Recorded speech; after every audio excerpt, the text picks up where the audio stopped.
राधे राधे। नमस्कार दोस्तों, स्वागत है आपका भजन ज्ञान चैनल में। वैशाख महात्म्य 28वां अध्याय।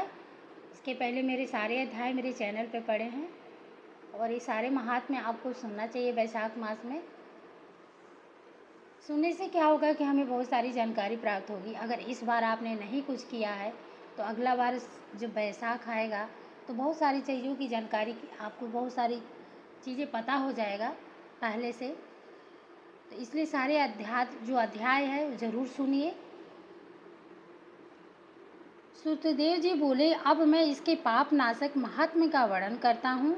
माधव मास में अक्षय तृतीया के दिन जो सूर्योदय में प्रातःकाल स्नान कर देव ऋषि तथा पितृषरों का तर्पण तथा श्राद्ध कर मधुसूदन भगवान का पूजन करके दान करते हैं, वे संपूर्ण पापों से छूटकर विष्णु लोक को जाते हैं। इस तिथि की प्रख्याति कैसे हुई वह भी बताता हूँ। हे राजन, तू सावधान होकर सुन। प्राचीन काल में राजा बलि और इंद्र का घोर संग्राम हुआ, जिसमें इंद्र ने बलि को जीत लिया। तब बलि तो पाताल लोक को चला गया और इंद्र पृथ्वी पर विचरण करते हुए एक दिन उतथ्य ऋषि के आश्रम में जा पहुंचा। वहां उनकी मंदाकिनी गर्भणी पत्नी को सोता देख इंद्र काम के वशीभूत हो बलपूर्वक उसके साथ भोग करने लगा। तब गर्भस्थ बालक ने अपने पैरों से योनि मार्ग को ढक दिया, जिससे इंद्र का वीर्य धरती पर गिर गया। इस पर इंद्र ने क्रोधित होकर शिशु को श्राप दिया कि तू इस कर्म के करने से जन्मांध हो। फिर मुनि के श्राप से डर कर इंद्र भागने लगा। उसे देखकर ऋषि शिष्य हंसने लगे। तब इंद्र मारे लज्जा के मेरु पर्वत की कंदरा में जाकर छिप गया और तप करने लगा। तब राजा बलि ने अपने गुप्तचरों द्वारा सब हाल जानकर स्वर्ग पर आक्रमण करके अमरावतीपुरी को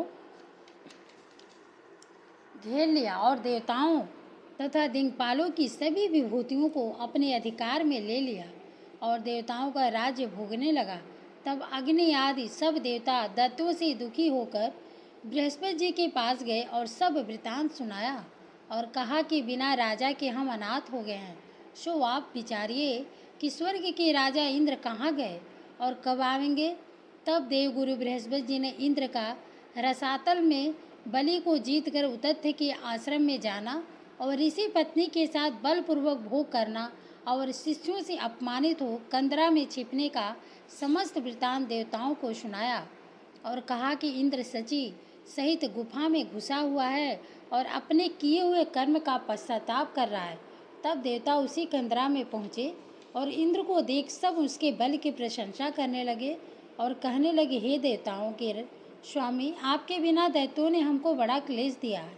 हम स्थान भ्रष्ट होकर फिर रहे हैं। अब आप चलकर शत्रुओं का दमन करो।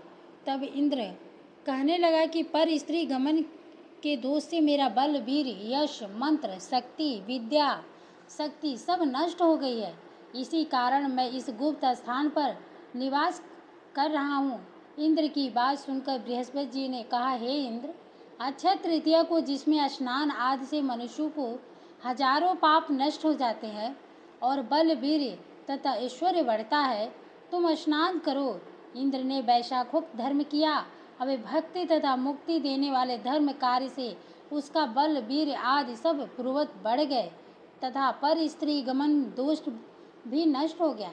तब वो पूर्वत देवताओं से शोभा को प्राप्त हुआ और दैत्यों को जीत उनसे अपना अधिकार प्राप्त कर अमरावती में प्रवेश किया। तभी से यह अक्षय तृतीया जगत में प्रख्यात है, जो देव ऋषि पितृगण को संतोष देने वाली और सभी मनुष्यों को भक्ति देने वाली सबसे पुण्यतम है। राधे राधे। धन्यवाद। अगला अध्याय अगले वीडियो में अवश्य सुनिएगा।